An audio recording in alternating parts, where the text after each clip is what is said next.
It is one of history's great ironies. Some of the most revered texts in the Hindu literary canon, including the first regional translation of the epic Ramayana, were first written down under the patronage of an Islamic empire. When Turkic cavalry swept into the Bengal Delta in the early 13th century, they brought a new administration, Islam, and the Persian language. Usually, a collision of such different faiths leads to the erasure of the local culture. The native language is marginalized and indigenous texts are sidelined. Yet in Bengal, this transition triggered a literary golden age. The Sultanate began commissioning local poets to record their traditions, ensuring that the initial conquest did not result in the destruction of Bengal's cultural heritage. Before this era, a linguistic divide split the region. This manuscript is written in Sanskrit, a language of immense precision, but the exclusive domain of elite priests. The vast majority relied on unwritten oral traditions, leaving the common people's stories undocumented. A severe cultural vacuum existed between the sacred texts of the scholars and the everyday dialect of the people. The Sultanate chose to embrace local languages rather than suppress them. They integrated their own symbols of authority, like this stone pulpit, into the local architecture and began funding vernacular literature. This created a unique trilingual ecosystem. Arabic was the language of the mosque, Persian was the language of the court, and Bengali was recognized as the foundational language of the masses.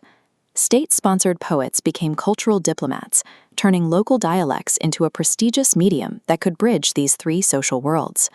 In the 15th century, the poet Krittibas Ojha utilized this new environment to translate the Sanskrit Ramayana into the everyday Bengali tongue. Ojha localized the epic. He gave the gods human emotions and replaced distant mythic landscapes with the familiar sights of the Bengali countryside. For the first time, the core narrative of Hinduism was fully accessible to the common people, bypassing the monopoly of the Sanskrit-speaking elite. This vernacular translation ensured that Hindu cultural memory could thrive within the framework of an Islamic state. This exchange worked in reverse as well. Shah Muhammad Sagir, a Muslim court poet, began writing classic Persian romantic epics in the local language. Sagir filled these Persian stories with local imagery, using lotus blossoms and monsoon rains to ground foreign legends in the Bengali experience. At the same time, the Vaishnava poet Chandidas was writing songs about the love of Radha and Krishna. His themes of spiritual longing mirrored the Sufi mystic's quest for union with the divine.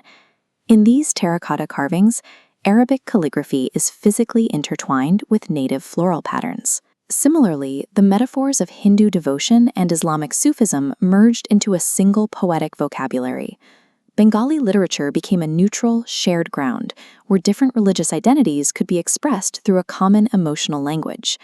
This cultural exchange eventually reached the core of the language, leaving a permanent record in the everyday Bengali dictionary. Specific terms for law, trade, and faith, like hukum, namaz, and bazaar, were absorbed from Persian and Arabic directly into Bengali. The language became a historical archive, proving how deeply these cultures integrated over 3 centuries. By the end of the Sultanate era, Bengali was no longer a fragmented oral dialect. It had become a sophisticated, codified literary language. This literature belonged to everyone, the Hindu devotee, the Muslim courtier, and the commoner alike. The history of medieval Bengal shows that the collision of different faiths does not have to result in the erasure of a people's heritage. Instead, the Sultanate's policy of open patronage forged a pluralism that remains the defining characteristic of Bengali identity.